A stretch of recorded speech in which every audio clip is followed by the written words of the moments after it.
Então o Jones Manuel segue debatendo com o Wilker Leão num debate sobre educação pública no podcast Três Irmãos. Se você gosta do conteúdo produzido aqui, se inscreva, deixe seu like e, é claro, deixe seu comentário aí também. Bora lá ver essa merda. Olha o nível disso aqui. Isso é perseguição ou não é? A gente tem que, através de um exemplo prático, demonstrar a realidade do que acontece com muitos alunos que precisam ter liberdade nesse ambiente público ou não. Eu sou uma voz dessas pessoas e essa é a realidade. Jones, você não acha que toda essa demonstração do que acontece comigo, e como você sabe, com muitos alunos que são de direita, não é uma demonstração de perseguição a esse segmento ideológico e qualquer coisa, na verdade, que divija do seu de esquerda? 5 minutos, né? Sim. 5 minutos. Gente, veja, ele tinha 3 minutos para fazer a pergunta, ele passou 2 minutos falando dele.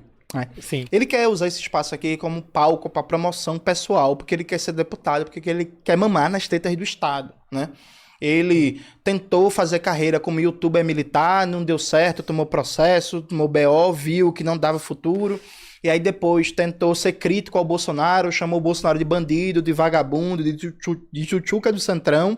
Ele agora virou bolsonarista, tá próximo do bolsonarismo, ele que virou tchutchuca do bolsonarismo, porque ele quer mamar nas tetas do Estado.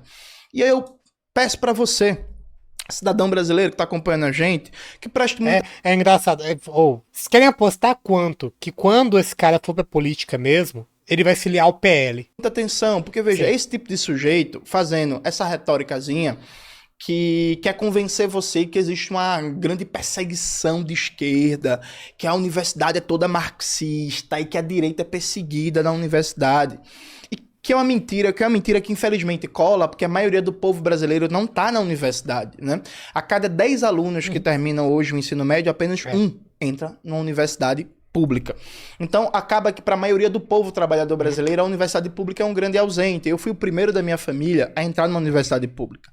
Na minha comunidade, a favela da Borborema, eu, Júlio e Felipe, nós fomos os 3 primeiros da história da comunidade a entrar na universidade pública, na UFPE. E a proposta do Wilker Leão, no caso, é acabar com as cotas, né? Essa é a proposta da direita para solucionar esse problema. Acaba com as cotas para você agudizar mais ainda esse problema.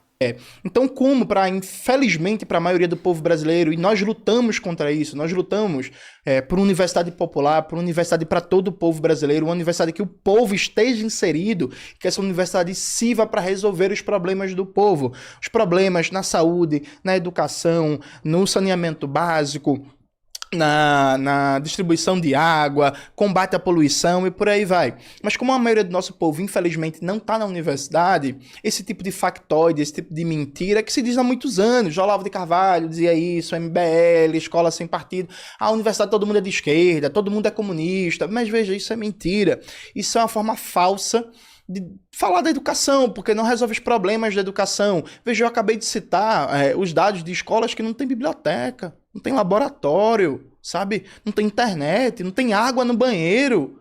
E o cara tá falando, marxismo, os comunistas, sabe? Entende? Falando dele mesmo. E aí, veja, quem é que sofre perseguição real? Gente, o Brasil tem mais de 2 milhões de professores. São 2,6 milhões, Wilker. Presta atenção nessa aula, que essa você não pode interromper, não. São 2,6 milhões de professores. A situação atual, segundo dados do Censo Escolar de 2024, é 14 estados têm mais temporários do que efetivos. O que é professor temporário? Aquele professor com contrato precário, sujeito a todo tipo de assédio, que não tem plano de cargos e carreira, que tem salário baixo, que se denunciar um esquema de corrupção, se denunciar um maltrato, pode ser demitido, né?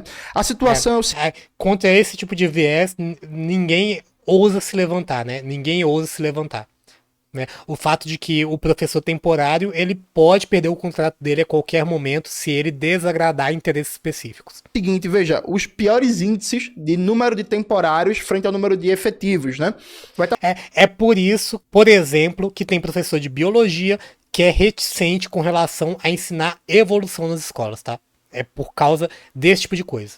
Subindo essa tabela para as minhas redes sociais. O Acre, 79% dos professores são temporários. Em Santa Catarina, são 75%. Mato Grosso, 74%. Espírito Santo, 73%. Mato Grosso do Sul, 69%. Distrito Federal, Will, que é onde tu tá, são 60% de professores temporários. A maioria professores com contratos precários, sem planos de cargos e carreiras, com baixos salários, que a cada 2 anos sofrem constrangimento, que são obrigados a apoiar, a sair na rua fazendo campanha pro canalha da vez, porque se não fizer, perde o emprego. Sofre assédio de verdade, sofre perseguição de verdade. Gente que depende do trabalho para sobreviver, para pagar as contas. E que se não submeter a esse constrangimento, acaba sendo demitido. Isso que é perseguição de verdade. Que trabalha... Olha como é que a direita desloca a real raiz do problema, né? A gente tem esse quadro aqui, é isso daqui que se expressa na materialidade. O professor ele tem medo de desagradar interesses específicos, né? Tem toda a questão de fazer campanha pro canalha da vez. E o Wilker Leão, o que ele propõe como problema? Não, o problema, na verdade, são os professores, né? São os professores que são doutrinadores. Então se desloca a real raiz do problema para dizer, não, o problema de verdade que a gente tem que atacar, a gente tem que combater de verdade são os professores que, na verdade, estão submetidos a essa dinâmica, né? Mas vamos lá. Trabalhador, pai e mãe de família passa. Tá fazendo gracinha na internet e fazendo videozinho pra ganhar dinheiro não, e agora querendo mamar nas tetas do Estado não. Continuando, Rio Grande do Sul, 60%, Ceará, 60%. Veja, em Pernambuco, meu estado, na última eleição, 2024, a gente acompanhou, inclusive, eu ajudei até a fazer uma denúncia sobre um grupo de professores que, no dia que é para fazer campanha eleitoral, os professores são liberados da escola, obrigados a fazer campanha e não pode nem sequer colocar atestado, porque se colocar atestado, o gestor é obrigado a dizer assim, ó, vou anotar aqui, você faltou, não veio e vai dar problema. Isso é perseguição política de verdade, gente. Sabe? Professores assediados, professores adoecendo. Já eu vou trazer os dados aqui para você, porque se não sou eu trazer isso, o Wilker Leão não traz, de quantos professores se afastam do ambiente da sala de aula por adoecimento físico e mental. Aí o sujeito, a prioridade tem que ser a educação de base. Fala alguma coisa, Wilker, de educação de base. Dá alguma contribuição, dá alguma ideia. A gente já entendeu que você se acha o centro das atenções, que você é a vítima, que você quer mamar no dinheiro do Estado, mas dá alguma ideia. Calma, Jones. Eu desconfio que não terão ideias discutidas aqui. Ele vai falar sobre ele mais uma vez. Você tá esquentadinho, né? Nessa você ficou esquentadinho. Fica calmo, Jones. O jovem tá vermelho de tão esquentado que ele tá. Você consegue. Só que quando você fala que eu quero ser o centro das atenções, ao mesmo tempo você fica 2 minutos da sua fala de 5 falando sobre mim, criando um argumento, com todo respeito, tão burro assim sobre oportunismo, que... Ele falou bastante sobre o Wilker, né? Falou bastante, né?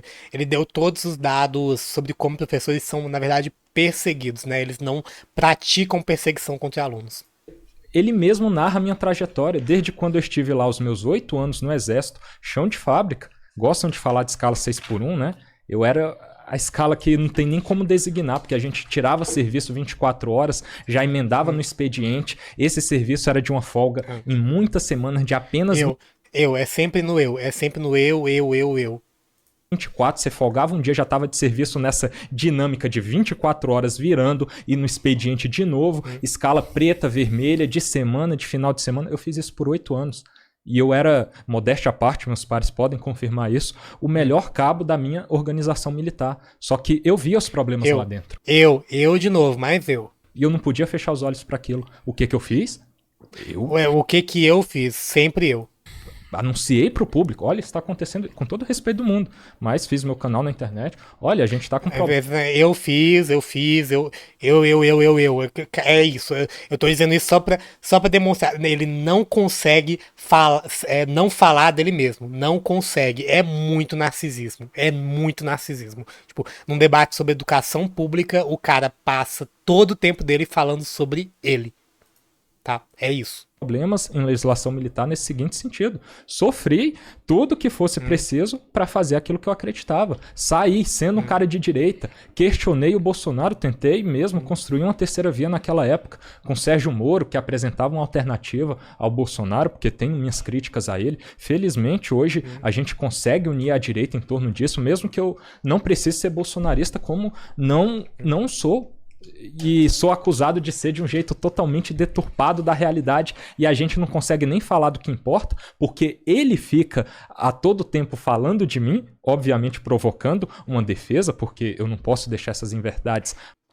Até agora, todos todos os pronomes que ele utilizou 11 vezes pronomes como eu, mim, esse tipo de coisa, e ele usou uma vez nós e uma vez ele, tá? É isso. Vamos lá.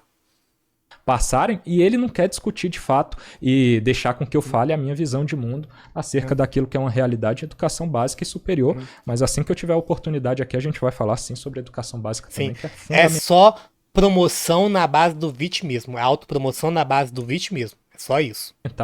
E a gente tem esse problema de ir mais dinheiro para a universidade e não para lá, e é culpa dessa sistemática orçamentária.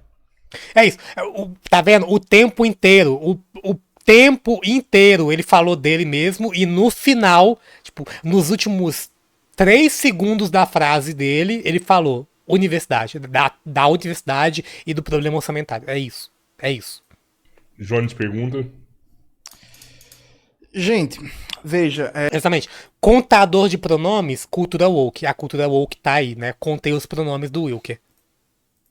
como vocês percebem, o Wilker, ele tem uma limitação objetiva, ele não entende da educação. Vamos lá. Isso aqui, a esse momento, quanto tempo a gente já tem de debate? 1h30. Isso já está configurado. O Wilker não entende absolutamente nada de educação, né? Nada. Ele repete chavões, né, que ele decorou, tem mais dinheiro para educação superior do que básica, e aí morreu. Veja, eu vou só insistir num ponto, em solidariedade a todos os professores e professoras do Brasil. É um absurdo. Professores mandou R$1. Sobrecarregados, ameaçados por direção, alunos e pais, estamos morrendo e a culpa é nossa. Exatamente. Essa visão que ele está tentando passar, né? Essa narrativa que ele está tentando passar, né?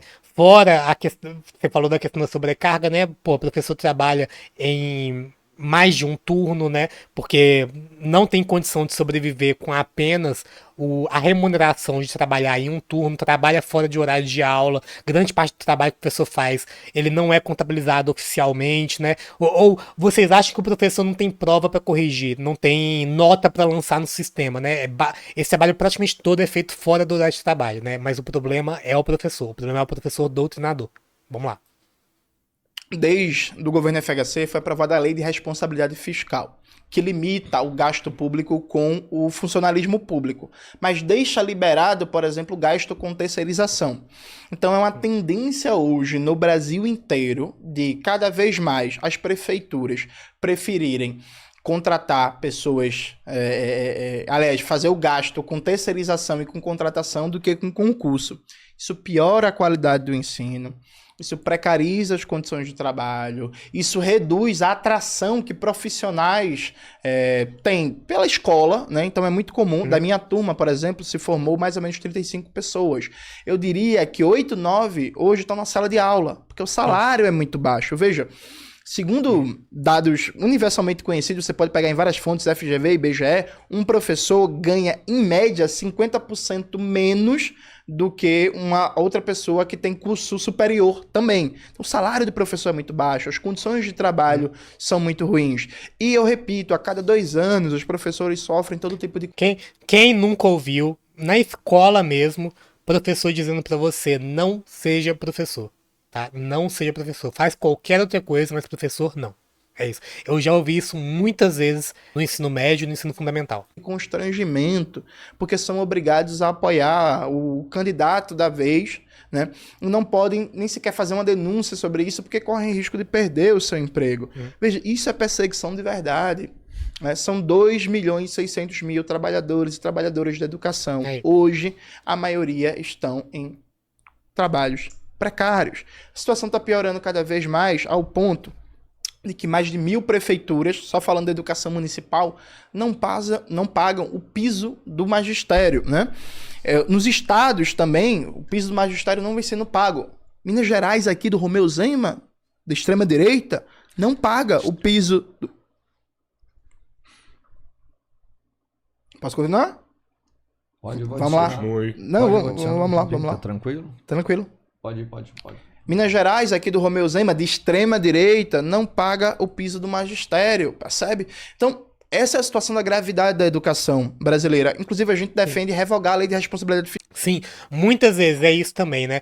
Quem não consegue emprego na indústria, por exemplo, recorre a ser professor, né? É um refúgio para quem não consegue emprego em outras áreas, tá? Tipo, então é muito comum, inclusive profissionais sem licenciatura, uma vez que tem muita falta de professor, profissionais sem licenciatura, como por exemplo, advogados, engenheiros, sabe? Profissionais que não são habilitados para dar aula, dão aula em regime de professor não habilitado porque não conseguiram emprego na indústria e aí tem que pagar as contas e aí a escola chama porque tem falta de professor. É isso. Fiscal, porque é um ataque à educação pública. Agora, Wilker, a pergunta é pra você. Quanto é o piso do magistério? O valor? Pode encerrar aqui? Vamos lá. Wilker, 5 minutos pra você responder. Salvo engano, é 4.557. Salvo engano, é 4.500 e alguma coisa. E falando disso, é óbvio que o salário ele poderia ser melhor, eu concordo com isso, só que a gente tem uma máquina pública muito inchada. E eu acho que, felizmente, agora o Jones vai me dar a oportunidade de poder falar sobre essa questão, que eu tenho uma ideia sobre também, e não vou fugir do tema, igual ele foge, apresentando um problema que eu vou concordar com ele, vou apresentar minha solução, para que ele negue outro. Ele nega o problema de que há uma perseguição a mim e em representação, óbvio, a todos aqueles que pensam como eu. Foge Impressão minha ou Will que ele está chorando não é impressão sua. completamente desse tema, aí joga a perseguição que professores sofrem nesse contexto político eleitoral para negar a realidade da minha pergunta, fugindo de todas as perguntas que eu faço. Então, essa é a realidade. Aí eu tenho que ficar complementando e fazendo essa apresentação antes de entrar no mérito, porque é fundamental para ficar claro para você qual que é a realidade acerca de nós dois. Quem, de fato, está fugindo de alguma coisa, está acusando o outro de forma gratuita de não conhecer nada sobre educação.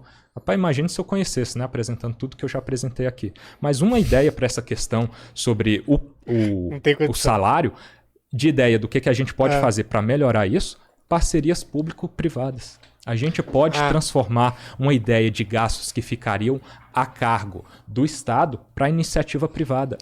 Ou seja, a solução é desfinanciar ainda mais a educação pública brasileira. Essa é a solução dele. Uma possibilidade, só que só de falar nisso, ele já fica louco aqui. Ele falta pular da cadeira, porque é uma possibilidade jurídica prevista que o meu campo ideológico oferece enquanto alternativa. Tem uma corrente do conhecimento. Aí, com parcerias público-privadas, a gente não vai ter mais doutrinação ideológica nas escolas, né? Pois é, não apresentou nada, até agora não apresentou nada, né? Obviamente, né, de acordo com ele, realmente, se as empresas privadas participarem da educação brasileira ainda mais, não terá qualquer tipo de conflito de interesse. Qualquer tipo de conflito de interesse, tá, gente? Conhecimento pedagógico aí, que traz a possibilidade do liberalismo pedagógico, capitaneada por Milton Friedman, um importante pensador nesse segmento econômico e educacional, que traz essa possibilidade. Aí ele começa a citar autores porque ele não apresentou substância nenhuma e a gente já tá na metade do debate, né? Na metade do debate e ele não apresentou absolutamente nada. Aí começa a tentar pagar de intelectual citando autores. Possibilidade. Então, a gente tem opções que ele fica louco só de ouvir. Essa é uma. A gente tiraria um encargo do Estado para que a iniciativa privada pudesse concorrer e pagar, eventualmente, um salário melhor com base em oferta e demanda, que aí é o mercado que controla todas essas questões. Só que em relação... que claramente é um recurso nem um pouquinho ideológico, né? Um recurso nem um pouquinho ideológico. É natural. Chega a ser natural, né? A lei da oferta e da demanda, né? Certamente não há formação de monopólios, não há formação de oligopólios e não há interesses escusos sendo levados para a escola, né? Não há qualquer tipo de conflito de interesse, uma vez que empresas privadas vão financiar a educação brasileira. Tá bom. Então, a perseguição, eu vou acreditar... Gente, fora que eu tô sendo irônico aqui esse tempo todo, mas, gente, qualquer um que já deu aula na rede privada sabe muito bem que o professor ele fica submetido às demandas da escola. Então, no caso, tem assunto que o professor não pode falar em sala de aula porque o colégio ele adota uma linha ideológica específica. Tem várias coisas aí. Vamos lá. Na sua boa fé, porque eu não conheço esses dados, mas você está trazendo uma perspectiva que pode ser verdade. Sendo verdade, é realmente um absurdo que o Estado persiga professores no objetivo de que eles façam uma política partidária para determinado candidato. Eu concordo com isso. Sim, pois é, tem que seguir a apostila, não pode fazer nada diferente, velho. É isso. Não tem liberdade de cátedra nenhuma se você trabalha em escola particular. Não tem liberdade de cátedra nenhuma. Só que, salvo engano, há uma lei, e se não houver, tem que haver, que vede a demissão de funcionários nessa condição, dessa prestação de serviço, nesse enquadramento de natureza jurídica, em período eleitoral. Eu tenho uma impressão de que há. Mas se não há, tem que haver, porque isso realmente é um absurdo. Então tá aqui a proposta de 2 soluções, respondendo à pergunta que o Jones insiste em 3 vezes, colocando sempre o assunto de me atacar no meio, e que eu não tive a oportunidade de apresentar o meu posicionamento ainda, que está apresentado numa linha ideológica mais voltada. A resposta deles, se não tem, tinha que ter. Eu não sei se não tem, mas se não tem, tem que ter. É isso. Tá bom. À direita. E é o que eu luto nesse ambiente educacional para que a gente possa construir, a gente possa colocar mais em pauta não só essa teoria predominante do construtivismo, de que o aluno é o centro e tudo tem que girar em torno dele, e o pensamento pedagógico. A pessoa criticando o que ele chama de construtivismo, não, porque é foda, né? Hoje em dia a educação é muito pensada no aluno, né? A educação gira em torno do aluno, sendo que é um aluno em específico que quer que a porra do curso de história inteiro da UNB funcione exatamente do jeito que ele quer. Né? Ele quer que todos os professores concordem com o fato de que ele vai filmar as aulas e expor todos os participantes da aula, alunos e professores, ao ridículo na internet. Marxista está sempre em voga ali com base nessa ideia que vem de Piaget e vem de uma lógica marxista e traz esse conhecimento nesse... Chegamos ao momento Piaget marxista. Tá aí a parte do Piaget marxista. Inacreditável. Sentido, mas que não tem também um conhecimento no sentido diferente de um liberalismo pedagógico na ótica de Milton Friedman, por exemplo, que traz essas possibilidades de a gente entender a educação de uma forma distinta, resolvendo problemas como o que o Jones trouxe aqui por uma nova ótica. Então são possibilidades que muitas das vezes as pessoas sequer ouviram falar da sua existência, principalmente na universidade, porque isso não está em voga. Eu, infelizmente, não tive a oportunidade de fazer nenhuma matéria de pedagogia, porque não deixam fazer nem do meu curso, que é História, né? Ficam me suspendendo, me retirando da universidade. Mas eu tenho quase certeza de que quando eu entrar no curso de pedagogia, essa vai ser uma corrente que não é apresentada, porque eu já tive a oportunidade de fazer as 2 disciplinas. A gente vai falar sobre isso também, o problema raiz de toda essa questão de educação de base, que é a formação do professor dentro da universidade. 2 disciplinas que formam as licenciaturas diversas para a futura educação básica. 2 disciplinas. Você aprende a ser professor em 2 disciplinas. E uma delas é essa daqui que eu vou falar para vocês, que foi minha experiência com a pedagogia. Desenvolvimento psicológico e ensino do segmento de pedagogia no departamento de psicologia da UNB. É só marxismo. Não foi apresentado nenhuma ótica como essa que eu estou apresentando para vocês, mas vinculada à direita como oferecimento de solução para problemas como esse. Então, enquanto a gente não pensar outras alternativas, a gente vai ter uma hegemonia que persegue tanto nesse segmento que o Jones está apresentando, quanto no óbvio que eu estou apresentando também, e ele teima em fugir sempre de discutir sobre isso. Não, 2 disciplinas me assustou realmente. Eu não confio em nenhuma informação que ele está trazendo. Não confio em nenhuma informação do que ele está trazendo. Mas vamos lá. Tô com 6 segundos aí de... Não tem banco de tempo não, rapaz. A gente já deu. Então eu vou ficando com este debate por aqui. Se inscreva no canal, deixe seu like e, é claro, deixe seu comentário dizendo o que você pensa disso aí tudo.